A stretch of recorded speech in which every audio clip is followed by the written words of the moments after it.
Okay, welcome to Tiger TV. I'm your host again, Tony Symonds, and today we are blessed because we have Brad Keller, who is the High Performance Manager of Glenelg Football Club in 2017. Welcome, Brad.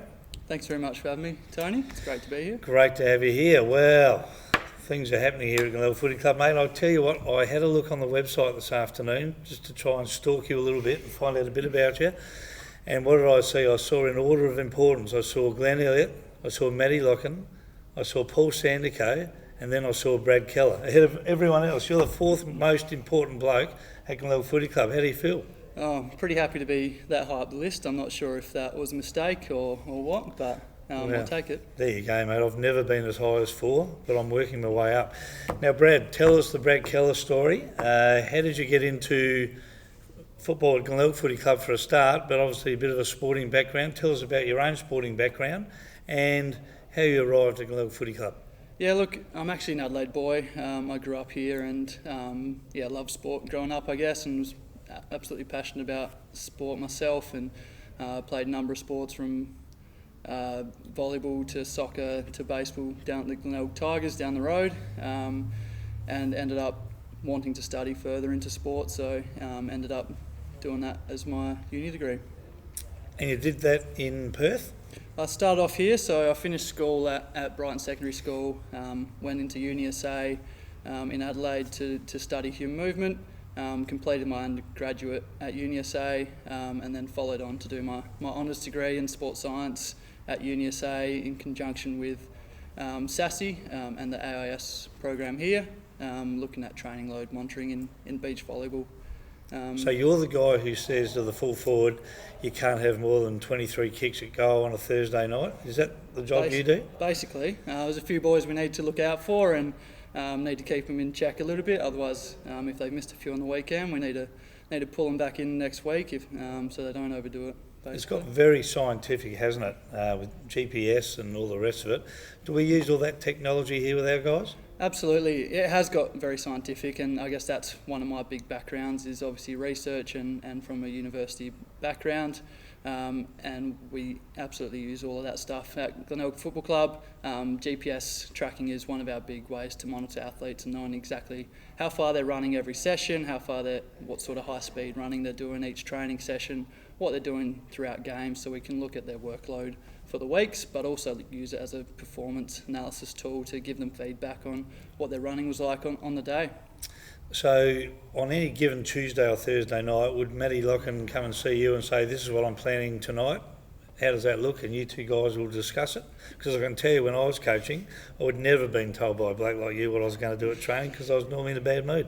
Exactly, and I reckon it took a little bit of time, but we work really well together, and he comes to me at the start of every week and each training block, and we almost plan out our next month or 2 months in advance, just to have a bit of an indication of what we're going to be doing, and we spend most Tuesdays and most Thursdays planning out what we'll do for that session for that night and going into the week, depending on the day break we've had between games and where we think the players are at from the previous game going into the next game. So yeah, myself and Matt work really closely together to plan the training sessions from the technical point of view, what he wants to get out of it, and then the physical point of view, what I want to get out of it from that point of view. So how much information is taken from the players themselves? I guess occasionally you ask guys, or you're always asking guys how you're feeling. They might say a bit flat or whatever, and then you would match the data up that you have to that. If a guy perhaps hasn't run as far during the last game as he may have the week before, you can sort of cross-examine that information with what the guy's telling you. Is that what you do? Pretty much spot on. So you can almost take my job with that description, but Lockie and a few of the boys call me the wellness coach as well, because we have this application to monitor each day. They just check in to see how they're feeling, how much sleep, and exactly how they're going each day, soreness-wise and energy level. So I hope you're doing that with the coach as well, because coaches don't sleep that well on occasions. I'm sure Matty's sleeping a fair bit better this week after getting over the line by 4 points, but I hope you're helping the coach out as well. I know exactly what mood Matt's going to be in every Monday morning, so I don't really need any way to monitor that, but yeah, that's exactly what we do. Now, let's say we've probably won some games that have been pretty tight this year, where we've run home over the top of opposition teams, so obviously you're taking all the credit for that. We'll give none of the credit to the coach for that one, but that must make you feel pretty good when you know obviously the players have a fair belief in themselves that they can still win when they're 3 or 4 goals down. Obviously that would be a good thing for you, Brad. Yeah, it's amazing. It goes to show the boys where they are at mentally this year, and they, as you say, they do have that belief, and there's never at any point in any of our games where they've thought that they're out of it. And so it's really good that we've been coming over the top of them, and I think you need to take some credit, because as soon as we start losing, that's when we cop it as well. But it's really good for the players to know that the work they've done previously and the base that they've built through pre-season and through the start of the year, they're actually getting reward for that effort late in games, and it's really pleasing from their perspective.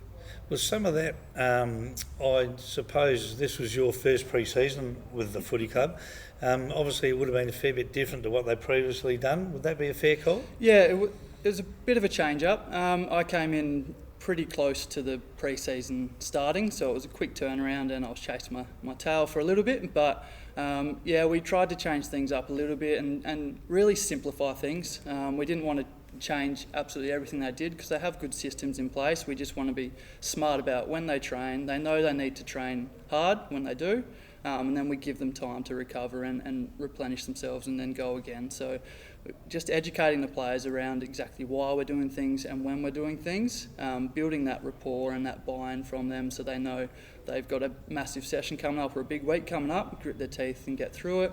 They know that they're going to have a recovery week following that. So once we put that system into place, I think you get a little more respect from the players, because you try and look out for them, but they know exactly when they have to work hard as well. Okay. Now, a question without notice.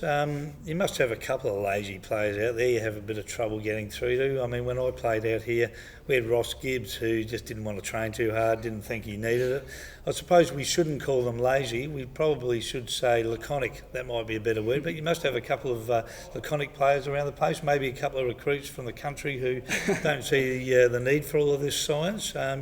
Give us a couple of names. I'm not sure I'm in the position to throw anyone under the bus. I reckon that, we've got a pretty good list where we're at, and we're building a really good culture, and working hard is part of that. So we're in a good place, and I think the boys are doing a great job on game day at trying to run out as hard as they can throughout the whole day. See, that wasn't the answer we wanted, but it was the answer I probably expected from a football professional and a sporting professional. It's been great to have you, Brad. You've done a great job, and you're doing a great job so far. The club's in a good spot, and we're looking forward to monitoring the club's progress, the team's progress, and your own through 2017. Thanks, Brad. Perfect. Thanks for having me, Tony.